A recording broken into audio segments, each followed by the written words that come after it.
Tout d'abord, si l'eau risque de manquer en Bretagne, la réponse est oui.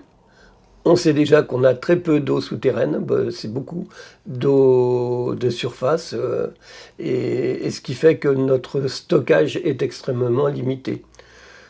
Si l'eau venait à manquer en Bretagne, déjà la première des choses, c'est que la ressource va diminuer. Et ça, c'est déjà en cours. Et donc ça va se poursuivre et il y a une nécessité de regarder les choses en face et de prendre les mesures qui conviennent. Sinon, l'idée une forme de gilet jaune de l'eau, tellement la population, les populations locales, notamment les plus démunies, seraient impactées. La situation pourrait les pousser à se soulever quelque part. L'idée de guerre de l'eau n'est pas à écarter si les pouvoirs publics ne sont pas en mesure d'organiser cette sobriété de consommation d'eau.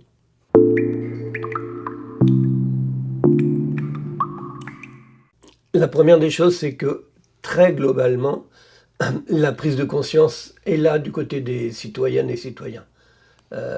Une véritable prise de conscience. Sauf que dans le cadre de son plan eau, le gouvernement, quelque part, met la pression sur les individus, sur la nécessité pour les particuliers de faire des efforts. Et cette pression est excessive parce que les gens sont prêts à faire des efforts. Maintenant, si en parallèle, ceux qui sont extrêmement consommateurs d'eau, on ne leur demande pas de faire des efforts à proportion, ce sera inacceptable.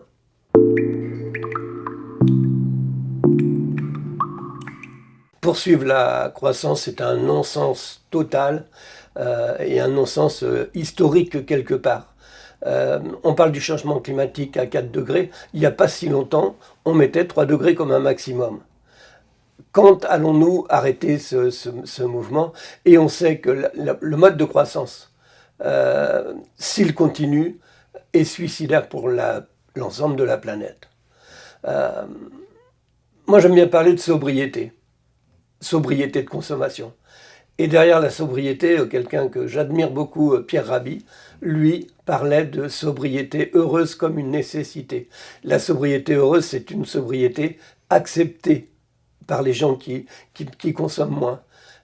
Sachant derrière qu'il y a de l'éthique, qu'il y a du sens, il s'agit en consommant moins, de participer à la préservation d'un bien public inestimable. L'eau, c'est la vie, depuis la nuit des temps, on le dit. Et là, l'eau est en danger. Et pas que l'eau d'ailleurs, mais puisqu'on parle de l'eau, il s'agit de l'eau. Et si l'eau vient à manquer, effectivement, c'est un réel problème de société, de vivre ensemble, mais c'est devenu un problème d'humanité, un problème planétaire.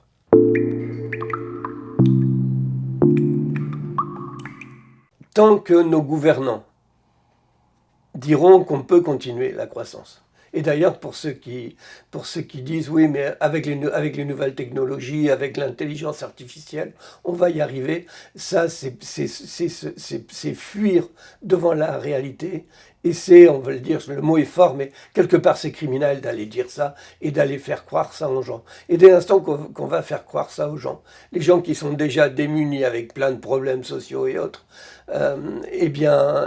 si on leur dit, ouais, mais on va quand même y arriver, c'est pas ça qui va les inciter à faire des efforts. Ce qu'on doit attendre de nos dirigeants, de nos gouvernants, du Parlement aussi, si le Parlement pouvait quelque chose, parce que dans ce régime, on voit les limites du Parlement, alors qu'on est là pour représenter la population, prendre des décisions globales. Il y a un problème majeur sur la question de la consommation de l'eau et de la préservation de la ressource. Comment fait-on en priorisant les utilisations? L'eau potable pour la consommation humaine, elle est essentielle. L'eau du robinet, c'est essentiel, c'est majeur. L'eau dans les rivières et dans les fleuves, pour la pisciculture,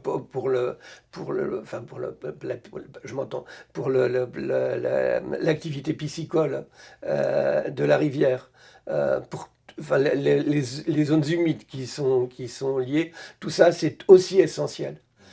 La question on doit y arriver à la question de l'utilisation agricole, parce que c'est un enjeu majeur. Dans son plan haut, le gouvernement ne met pas le monde agricole devant ses responsabilités, ou très insuffisamment.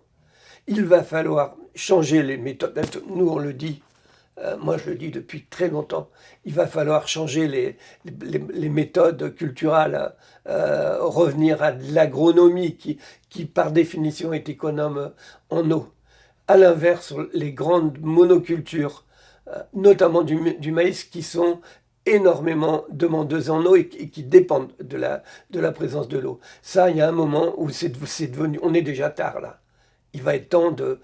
À moins là encore, ceux qui disent ouais mais avec des super bassines, on va avoir des super réserves et ça ne va pas toucher le reste. Ça aussi, c'est un non-sens. Donc, changer les pratiques agricoles, et ça, c'est changer fondamentalement. Mais on sait dans quel état est l'agriculture, dans quel état est la consommation de proximité, à savoir elle est très en dessous de ce qu'elle devrait être, la consommation de proximité. Il y a lieu de travailler là-dessus. Tout ça étant lié, c'est vraiment un plan global de sobriété de consommation d'eau qui est à prendre.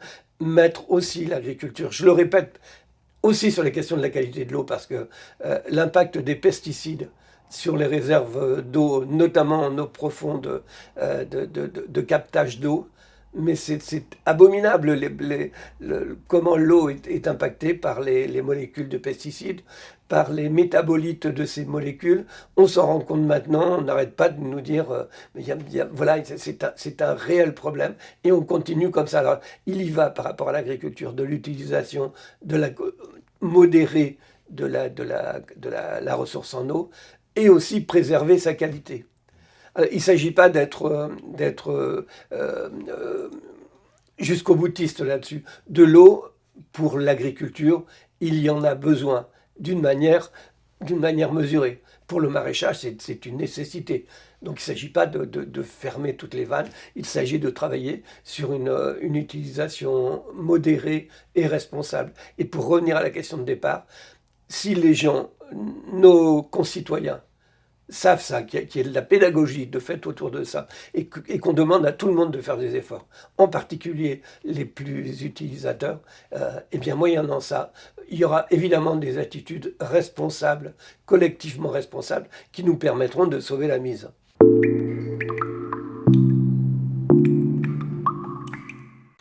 Alors, c'est paradoxal parce qu'ils sont censés avoir la connaissance. Parce que c'est pas faute pour les scientifiques d'aller le dire et le redire, les rapports successifs, plusieurs fois par an maintenant, qui vont tous dans le même sens. Alors je suis bien placé pour le savoir, je vois comment fonctionnent nos majorités. On ferme les yeux, on doit continuer. Cette notion de croissance. Si on ne parle pas de croissance, oui, c'est la décroissance. Alors le président va dire, ouais, c'est la politique des Amish. Nous, c'est insupportable d'entendre ça. Alors, décroissance, ça veut dire quoi? Moindre consommation. Et si on veut aller dans le positif, on revient à la question de la sobriété. Sobriété en consommation. Mais là, le système de cette société de consommation, il est enrayé. Si on diminue la consommation, c'est dire que sur le fondement même de la société, il faut remettre les choses en place. On parle des services publics de l'eau, services publics de l'électricité, de la téléphonie. C'est à remettre en place. Et derrière ça, il y a quoi? Il y a du bien public. L'eau considérée comme un bien public supérieur. Alors, attention quand on dit les élus, parce que ce n'est pas tous les élus. On va dire les élus majoritaires ou nos gouvernants, à l'image de ce plan haut, c'est un manque total de lucidité, alors qu'ils ont des études à la clé. Et ces gens, je les connais, ils cogitent plutôt bien. C'est véritablement fermer les yeux. Et derrière, il y a leur logique, leur culture du libéralisme, qui fait dire mais le marché va tout résoudre. C'est là on voit bien d'ailleurs avec la marchandisation du CO2 maintenant. Là encore, on est dans la logique libérale, ça n'a pas de sens. Véritablement, c'est une révolution qu'il faut mettre en œuvre une révolution pacifique, mais à condition d'informer véritablement les gens. Il y a une catégorie de personnes qui sont particulièrement sensibles à cela, ce sont les jeunes générations. Tu crois? Ah ben, la semaine dernière, en 2 semaines, j'ai fait une classe de collège. Puis, non, c'était pas une classe de collège, une classe de lycée. Puis une masterclass d'enseignement supérieur. Et je leur ai dit mon point de vue sur ce qu'est la politique, sur ce qu'il faudrait faire. Et évidemment qu'ils sont preneurs de discours positifs et qui ne restent pas dans le discours véritablement de planification positive pour quelque part sauver l'histoire. Quand on est jeune, quand on a 18-20 ans, on a besoin de perspectives. Quelle perspective on leur a donné à nos jeunes? Plus de perspective du tout, ça c'est terrible. Et si on utilise la situation de dire elle est compliquée, elle est grave, mais elle n'est pas désespérée dans la mesure où on se retrousse les manches, eh bien les jeunes générations seront à même de se retrousser les manches et demanderont justement à participer au fait de sauver leur destin quelque part.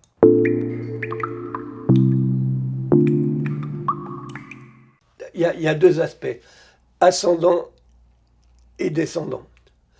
Selon moi, le côté ascendant, c'est partir véritablement des territoires.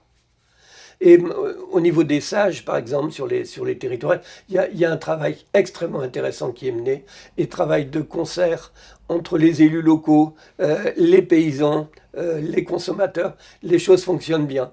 Il faudrait que ce qui est préconisé là puisse remonter aux étages supérieurs, mais qu'il y ait quelque chose de descendant aussi. Je ne suis pas quelqu'un de centralisateur, mais par contre, moi je demande à ce qu'il y ait des véritables politiques, orientations politiques nationales qui soient données et déclinées ensuite sur les territoires. Et en conjuguant les deux, on arrivera à avancer.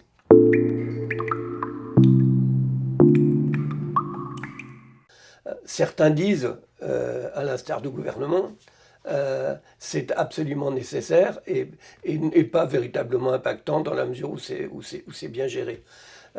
Alors que le dire, c'est un non-sens. Et que là encore, nos dirigeants, vont dire ça, et nos dirigeants, main dans la main avec le grand syndicat agricole, parce qu'il y a aussi le rôle du grand syndicat agricole, FNSEA, pour ne pas le nommer, qui véritablement pousse le gouvernement, et le gouvernement qui, de toute façon, est à l'écoute de ce syndicat et du gros lobbying qu'il y a derrière.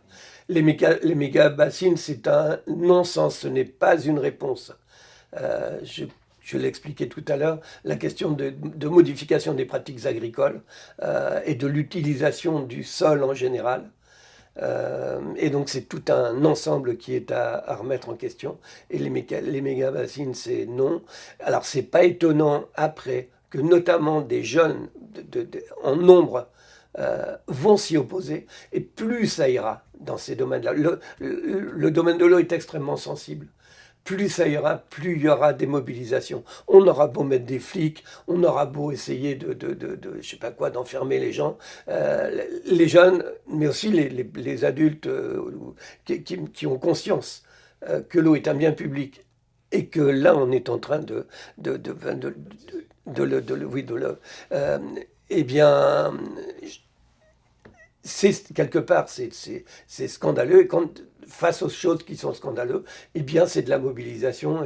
Et moi, je trouve très saines ces mobilisations-là, dans la mesure où elles ne sont pas gangrénées par de la violence. Mais c'est toujours la question de ce gouvernement qui pense dans sa tour d'ivoire et qui veut imposer les choses. Sur la question de l'eau, je reviens sur ce bien public, et bien public du futur dont on aura absolument besoin. Eh bien, ils ne pourront pas empêcher les manifestations et ils ne pourront pas les contrer. Et à ce moment-là, il sera bien nécessaire de se dire mais comment on fait? Et comment on fait avec ces gens qui manifestent? Comment on fait ensemble? Mais là, ça veut dire renouer des liens entre le monde politique et la population. Et là, il y a du boulot. Hein. Le monde politique n'est pas emballant, ne donne pas envie. Sauf à des carriéristes comme on en voit. Il est temps véritablement de redonner envie. Alors, avant de partir, pour moi, qui qui finit mon mandat, susciter des vocations, donner envie, ça fait partie des choses que j'ai à faire.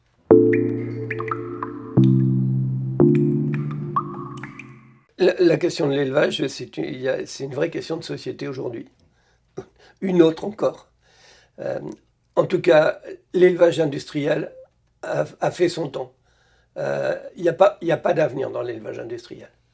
Alors, il y a certains qui voudraient, jusqu'aux boutistes, qui voudraient qu'on consomme pratiquement plus de viande. C'est nier le rôle que peut jouer notamment l'élevage extensif au niveau de la nature. Et que des gens continuent à souhaiter manger de la viande, on ne peut pas les montrer du doigt, surtout pas. Par contre, moins de viande et de la viande de qualité, pour le même prix, ce qui permet de bien rémunérer les éleveurs. Voilà, ce sont des réponses. Quant à l'élevage industriel, on dit oui, mais pour nourrir les populations. Alors moi, je travaille sur la question de la relocalisation de l'alimentation sur les territoires. Au lieu d'avoir des grosses unités très concentrées, s'il y avait des petits ateliers de plein air, semi-plein air, sur les territoires,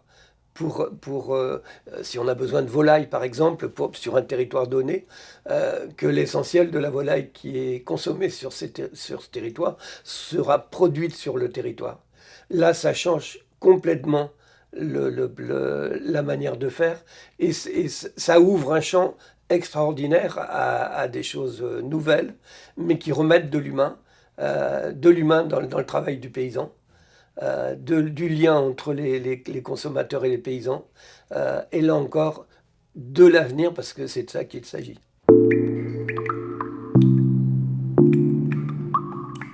Dans les villes, il y a les consommateurs, dans les campagnes, il y a l'eau. Comment faire en sorte que tout cela fonctionne bien si on considère encore l'eau comme un bien public, si on considère qu'elle doit être préservée là où elle est, mais qui a nécessité de retenue. Il en existe sur le Morbihan, notamment la retenue d'Arzal, qui, je crois, si c'était aujourd'hui, ne pourrait pas être faite. En tout cas, elle existe et elle permet, avec les connexions, d'irriguer, enfin, pas irriguer, de desservir l'ensemble du département avec d'autres points de captage. Et je trouve que c'est plutôt bien fait, ces connexions, ces interconnexions. Maintenant, alors j'étais maire de Saint-Nolff, il y a 2 périmètres de captage à Saint-Nolff qui abreuvent d'autres communes. Et c'était nous qui avions à faire les efforts de préservation de la qualité de l'eau. Et donc il est évident qu'il faut jouer entre la part de consommation et la part de préservation de la quantité et de la qualité de l'eau. Alors tout ça, c'est encore à mettre en œuvre. Il y a un autre point dont je pourrais parler. On parlait tout à l'heure de la qualité de l'eau en termes de pesticides, par exemple. L'idée de faire en sorte que sur les périmètres de captage d'eau, on n'utilise plus de pesticides. Alors on me dit, on ne va plus pouvoir faire d'agriculture. Ma réponse, c'est, si, on peut faire de l'agriculture biologique sans aucun problème. Alors on dit que les produits sont plus chers.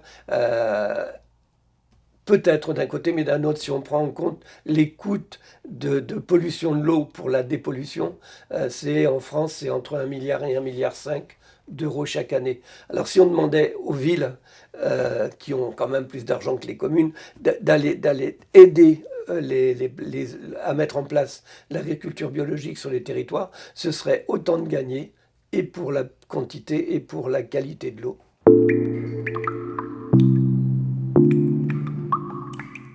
Alors, ça fait partie de mes coups de gueule, très souvent au Sénat.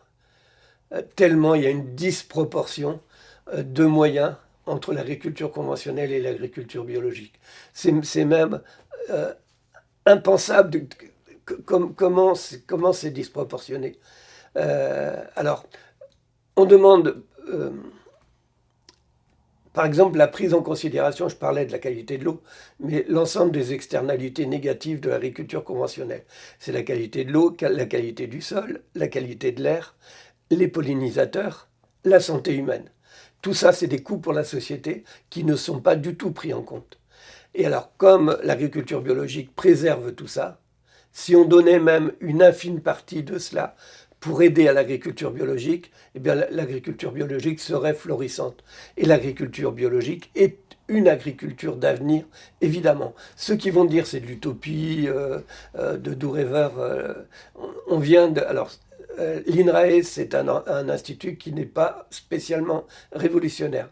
Ils viennent de sortir les conclusions d'une étude qui démontre qu'à l'horizon 2050, on peut travailler uniquement en agriculture bio. La FAO l'a fait aussi, l'IDRI au niveau de l'Europe également, et ce sont des études qui sont convergentes. Mais là, le fait que ce soit l'INRAE, qui est institut national, qui sortent l'étude, nous, ça nous donne des arguments plus forts encore pour défendre ce qu'on croit.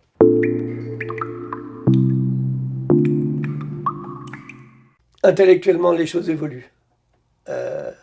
Mais dans la pratique, pas encore, ou très insuffisamment. On est obligé de parler du poids des lobbies sur les questions agricoles. Mais ça rejoint sur l'eau également. Le poids des lobbies est scandaleux, absolument scandaleux. Alors, le poids des lobbies sur le gouvernement, quand on voit le texte que l'on a eu à étudier il y a 15 jours, sur le fait qu'on revient sur l'indépendance de l'ANSES pour les mises sur le marché des pesticides, quand on dit les drones, ça va être bien pour disperser les pesticides, autant de sujets, il y en a d'autres. Là, on se dit, mais on est dans le retour en arrière.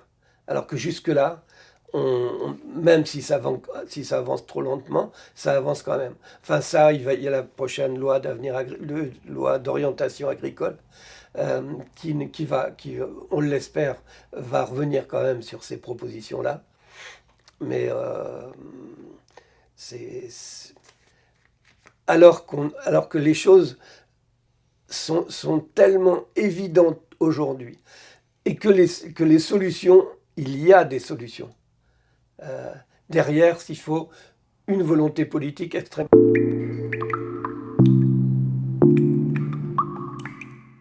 Pour mener des politiques, il faut qu'il y ait contrôle.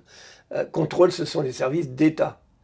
Et les services d'État, alors notamment pour tout ce qui est de l'utilisation de l'eau, et bien derrière, le contrôle, c'est de l'humain. Et pour ça, il faut des budgets pour financer des postes de gens dont le travail, c'est de vérifier à ce que la législation est bien respectée.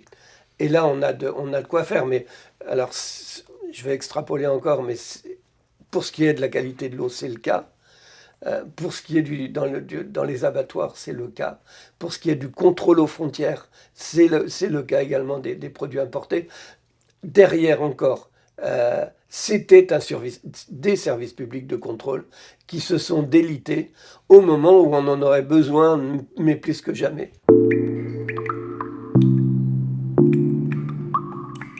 On va manquer d'eau, on doit prendre des mesures. Par rapport à des restrictions, on va dire, qui seraient des restrictions de loisirs ou de confort. Les piscines font débat aujourd'hui.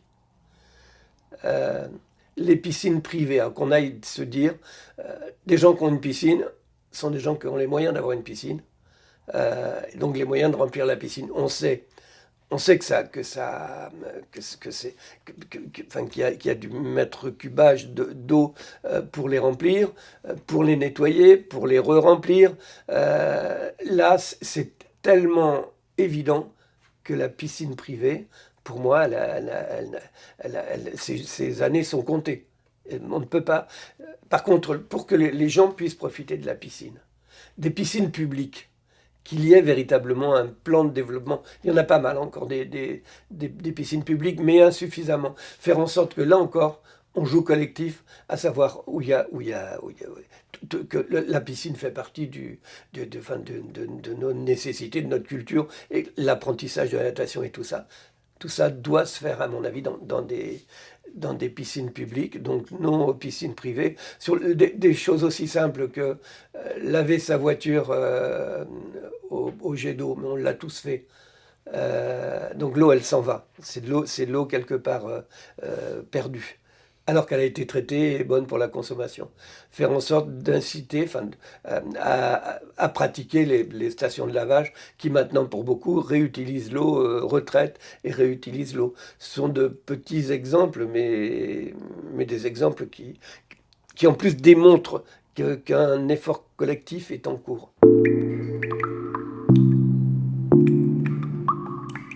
Moi, je n'irais pas dire que c'est une mauvaise réponse en soi.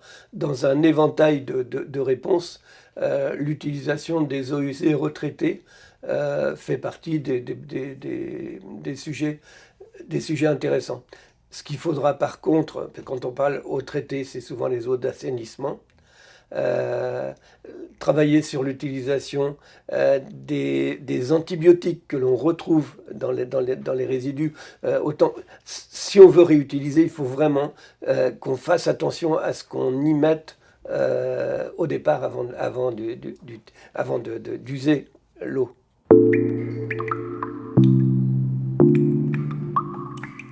On est encore dans une réponse technique.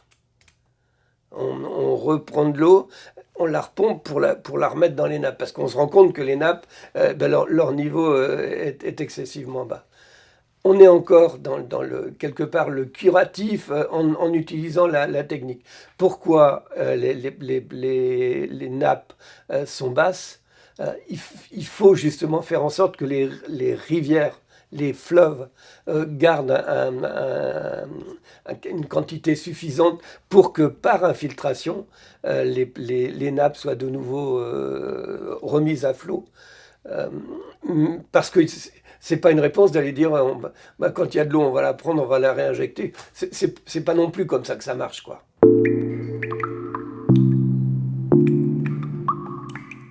Ces exemples étaient déjà mis en avant de fleuves considérés comme personnalités juridiques.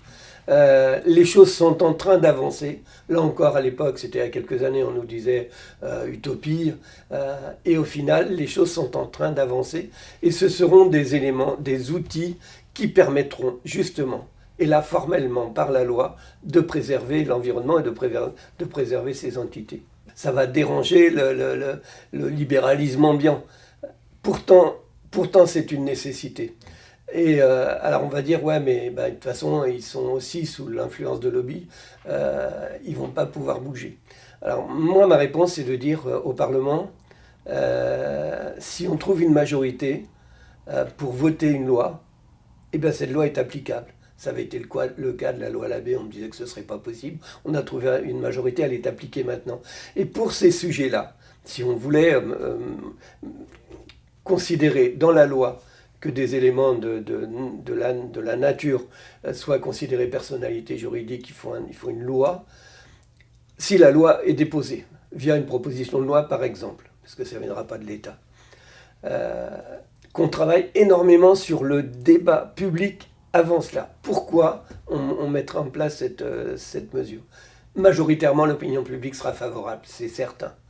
Et si on dit à chacun, parce que moi j'aime bien ça, si on dit à chacun dans les départements, tu repères tes sénatrices, tes sénateurs, et à plusieurs, vous allez leur demander, pas d'une manière agressive, sur ce sujet-là, comment vous allez vous positionner. Ils ont le droit de dire qu'ils sont pas d'accord, mais il va falloir, et d'une, qu'ils l'explicitent, et de deux, qu'ils l'assument ensuite.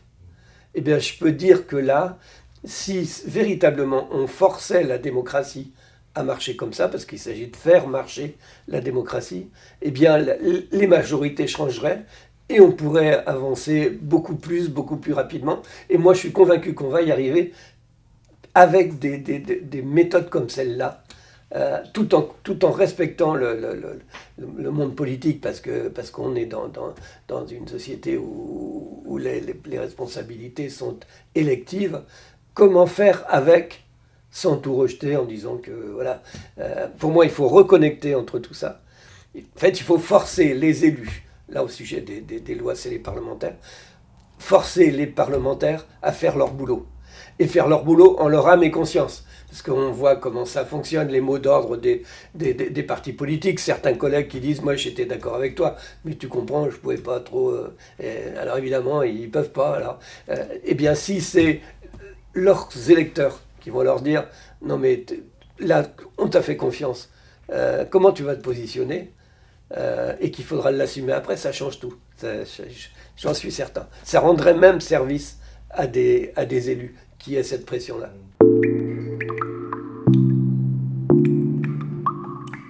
On a une période de l'histoire qui n'a jamais été vécue, inédite. Et évidemment avec plein d'incertitudes. Et si on laisse le courant ou ce petit bruit de fond qui est en train de monter, on risque d'avoir des régimes forts, dictatoriaux. On voit la montée, pour ne pas la citer, l'extrême droite.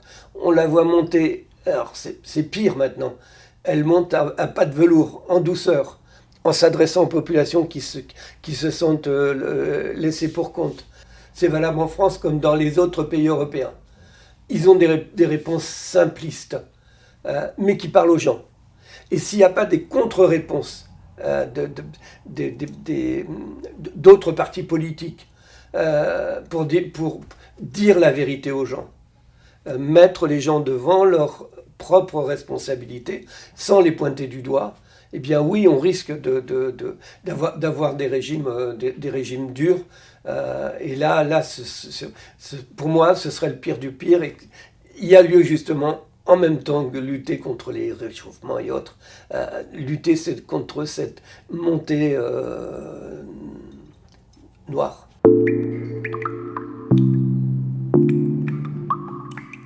Moi, je pense qu'il faudrait véritablement des états généraux. Pas fermines comme la Convention citoyenne, de véritables états généraux, où on associe tout le monde. Et on n'a pas au départ d'idées préconçues, aidées et éclairées par les scientifiques. Cette partie des scientifiques qui n'est pas sous l'influence des lobbies, parce qu'il y a aussi les scientifiques qui... on a des scientifiques de qualité. Et faire en sorte qu'ils viennent démontrer, donner leurs connaissances pour éclairer à la fois les citoyens, parce qu'on se rend compte que les citoyens, si on leur donne les clés pour la réflexion, ils sont fort capables de réflexion et sont capables de démontrer justement que les choses sont possibles. Avec derrière, comme ils ne sont pas formatés, avec derrière quelque chose qui est extraordinaire, c'est le bon sens.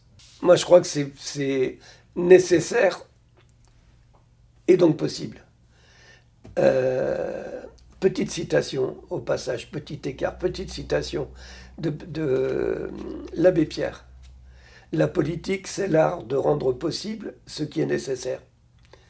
En quelques mots, tout est dit. Et donc, moi, je veux croire encore en ça. Et d'ailleurs, je vais quitter la vie politique, mais je ne vais pas quitter la vie, enfin, tant que je peux encore.